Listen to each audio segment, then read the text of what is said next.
অন্যান্য চারিদিকে বাবা সাহেবের এই দিনটা উদযাপন করা হয় বলে একদিনে অনেক হয়ে যাবে বলে এইটা আজকের 21শে এপ্রিল এটা শুরু এখানে বাজিপুরে আমরা উদযাপন করছি।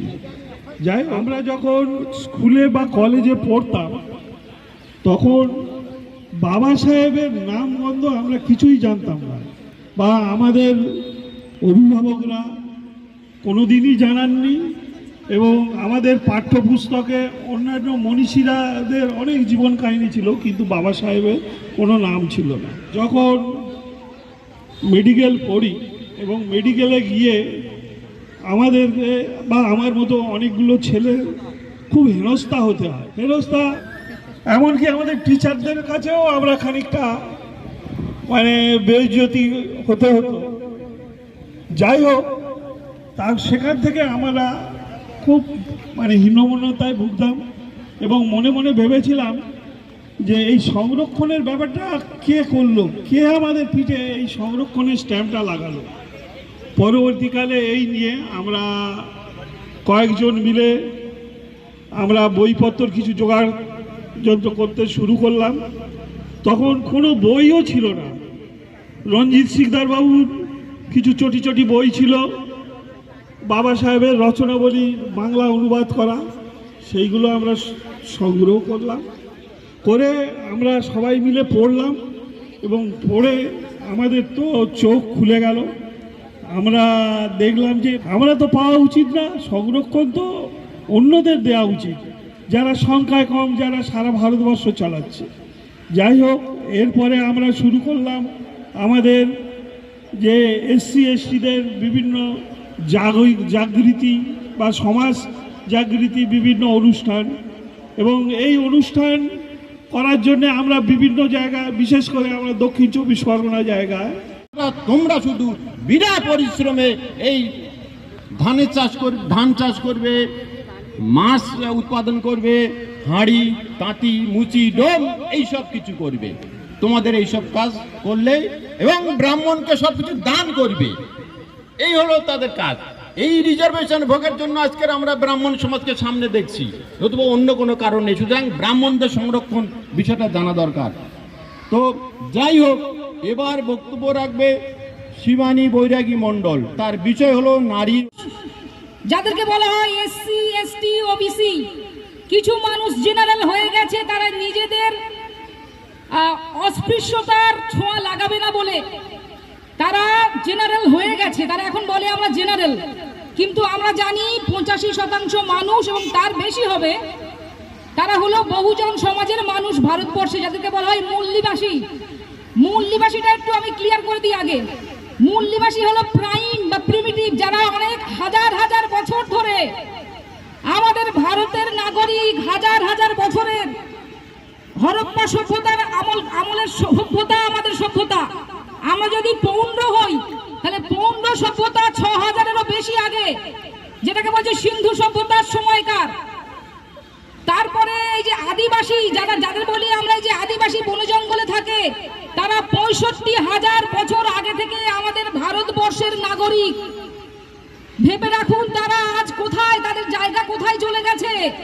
তাদেরকে বেনাগরিক করার জন্য আজ তারা নিজেদের নাগরিকত্ব প্রমাণ করার জন্য আজ ছুটছে, লড়াই করছে। ভাবুন, যারা 65,000 বছর আগে থেকে ভারতবর্ষ, তথা অখণ্ড ভারত, তখন তো ভারতবর্ষের নাম কি ছিল? জম্মুদ্বীপ। তখন ভারতের নাম কি ছিল? জম্মুদ্বীপ। কতগুলো দেশ নিয়েছিল একটা নাম, তার নাম হলো জম্মুদ্বীপ। তাহলে সেই সময়কার মূল নিবাসী মানুষ, আদিবাসী, তারপরে সেখান থেকে আমরা তাদের বংশধর হয়ে একটা সেকশন হয়ে গেছে নমশূদ্র, পুন্ড্র, রাজবংশী, এইভাবে 6000-এরও বেশি জাতিতে বিভক্ত হয়ে গেছে। সেগুলো আমাদের সমাজের মানুষ। কারা করলো? যারা বাইরে থেকে এসেছিল, তারা এখন আমাদের মাথার উপর রাজ করছে আর বলছে তোমরা তোমাদের নাগরিকত্ব প্রমাণ করো। কাদের নাগরিকত্ব প্রমাণ করার কথা বলে তারা?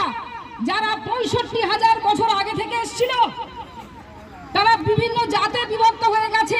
যার জন্মদিন 14ই এপ্রিল, 14ই এপ্রিলকে বলা হচ্ছে ওয়ার্ল্ড নলেজ ডে। শুনে রাখুন আমার ভারতবাসী ভাই বোন, মা বাবারা, ভারতবর্ষের একটি ছেলে যে দলিত পরিবারে জন্মগ্রহণ, তাদের আম্বেদকর সম্পর্কে একটা নেতিবাচক সমালোচনা আছে। তারা বলার চেষ্টা করেন, একটা সময় তো খুব সোচ্চারে বলতেন,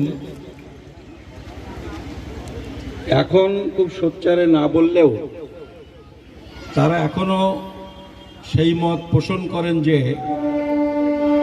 বাবা সাহেব ডক্টর বি আর আম্বেদকর ভারতবর্ষের যে জাতীয়তাবাদী আন্দোলন, এই আন্দোলনের শরিক ছিলেন না বা সেভাবে শরিক ছিলেন না। আবার অনেকেই মনে করেন যে ডক্টর আম্বেদকরকে ব্রিটিশ সৃষ্টি করেছিল ভারতের জাতীয়তাবাদী আন্দোলনে অন্তর্ঘাত করার জন্য, এবং এই রকম বিবৃতি, প্রকাশ্য বিবৃতি কাগজে দিয়েছেন, বলেছেন এমন সব নেতা। দর্শন, তো দুটোই দর্শন আমরা যা দেখছি, যে সবাই যাচ্ছে, কেউ কথা বলছে, কেউ শুনছে না, কেউ দাঁড়িয়ে আছে, কেউ বসে আছে, প্রত্যেকেই কিছু না কিছু জ্ঞান আহরণ করছে, সেটাই দর্শন। এবং সেই জ্ঞান আহরণের একটা মাধ্যম আছে, সেটাও দর্শন। সেই বুদ্ধর দর্শনের পৃষ্ঠভূমিটা আমরা প্রায় সবাই জানি, ব্রাহ্মণ্যবাদ চারিদিকে ছেয়ে আছে, এবং সেই অবস্থাতে তিনি কিন্তু মুচি, মেথর, রাজা অথবা ব্রাহ্মণ, বৈশ্য, ক্ষত্রিয়, শূদ্র, এই যে যত রকম ভেদ আমরা করে রেখেছি বর্তমানেও, সেই ভেদগুলোকে তিনি কিন্তু ভাঙার চেষ্টা করছেন, এবং সেই একই কাঠামোতে দাঁড়িয়ে আছেন ডক্টর বাবা সাহেব আম্বেদকর। কেন আজকে তার আলোচনার ক্ষেত্রে বৌদ্ধ দর্শন উঠে আসছে, তার ছোট্ট ছোট্ট তারা বলবেন, তখন তিনি হয়ে যাবেন বক্তা। ঠিক একইভাবে আপনারা যারা বাইরে আছেন, আজকে যেই বাড়ি চলে যাবেন, আপনি কারোর পিতা হবেন, কারোর পুত্র হবেন, কারোর স্বামী হবেন, কারোর মা হবেন, কারোর দিদা বা কারোর মাসি।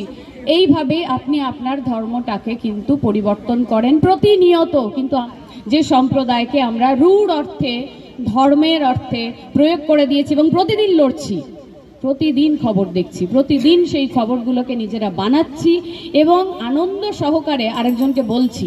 হয়তো আনন্দ হচ্ছে না, কখনো দুঃখ হচ্ছে, কিন্তু করছি না কিছুই।